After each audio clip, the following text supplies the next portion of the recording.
kita. Di sini kita akan membahas tentang geografi. Tapi jangan lupa teman-teman, sahabat-sahabat, dan juga anak-anak kiranya subscribe, like, share, dan komen untuk membantu kegiatan daring daripada online belajar secara bersama ya di sini ya. Oke, di sini ada geografi iklim menurut Dr. Smith dan Insinyur Ferguson. Dia membagi iklim itu dalam beberapa hal dan juga lebih menitik beratkan tipe curah hujan dan penggolongannya ya. Di sini ada pertama dia menentukan tipe curah hujan Dr. Smith dan Insinyur Ferguson pada tingkat kebasahan yang disebut dengan gradient K. Nah, ini kebasahan ini maksudnya mungkin adalah curah hujan ya.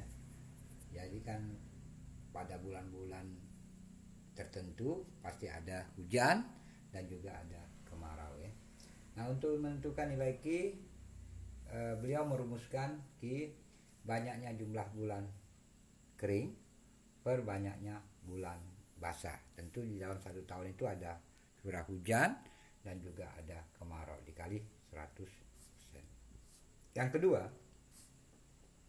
untuk menentukan kriteria bulan kering dan bulan basah menggunakan klasifikasi menurut Moore ya. Sebagai berikut. Contoh bulan kering, yang mana bulan yang curah hujannya lebih kecil dari 60 mm. Kemudian ada bulan basah, yaitu bulan yang curah hujannya lebih besar daripada 60 mm. Berdasarkan besarnya rasio gradien tipe curah hujan, tipe A yaitu jika di antara 0% sampai 14,3%. Kemudian ada tipe B jika gradiennya 14,3% sampai 33,3%. Kemudian ada tipe C ya, itu jika Q sama dengan 33,3% sampai dengan 60%. Kemudian ada tipe D jika Q sama dengan 60% sampai dengan 100%. Kemudian ada tipe E jika Q sama dengan 100% sampai dengan 167%.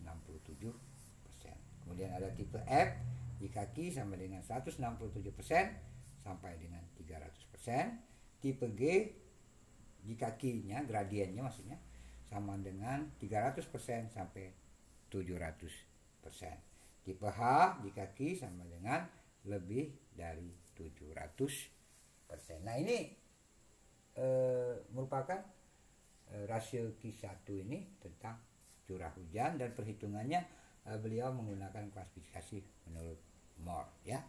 Nah, ini di situ ada penjelasan tentang daerah umpama X memiliki data curah hujan tahun 2019. Ini kita mencoba menghitung bulan Januari Februari curah hujannya mm, Februari 130 mm, Maret 175 mm, April 120 curah hujannya 5 mm, kemudian Juni itu 30 mm, kemudian Juli curah hujannya 15 mm, Agustus 20 mm, September 22 mm ya, Oktober 120 mm, November 70 mm, dan Desember 230 mm.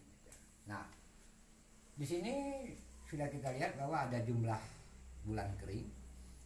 Menurut Moore itu juga menurut beliau Smith dan Ferguson itu ada bulan Mei, Juni, Juli, Agustus, dan September. Ini data curah hujan normalitas ya. Kemudian jumlah bulan basah itu ada 7, Januari, Februari, Maret, April, Oktober, November, Desember ya. Jadi beliau mengambil curah hujan itu di 7 bulan ya. Nah, untuk gradiennya berarti sama dengan gradian itu disebut dengan tingkat kebasahannya 5/7 kali 100%, dapatlah 71,43%. Nah, ini yang terletak di antara 60% sampai 100% tadi yang saya bilang bahwa di tipe D ya, 60% sampai 100%. Nah, jadi Anda bisa lihat di sini bahwa tipenya tipe D. Jadi kalau umpama dia berada di atas 100% sampai 167%, berarti tipenya tipe E berdasarkan hasil curah hujan yang bersangkutan ya. Nah, kemudian di situ ada cara menghitung kelembapan udara. Nah, kelembapan ini dibagi dua, satu kelembapan mutlak, yang kedua adalah kelembapan relatif ya, atau kelembapan nisbi. Nah, maksud dari kelembapan nisbi di sini adalah bilangan yang menentukan berapa persen perbandingan antara jumlah uap air yang ada dalam udara saat pengukuran. Saya ulangi lagi. Kelembapan nisbi atau relatif adalah bilangan yang menentukan berapa persen perbandingan antara jumlah uap air yang ada dalam udara di saat pengukuran ya. Nah, di sini ada dibuat begini kelembapan nisbi.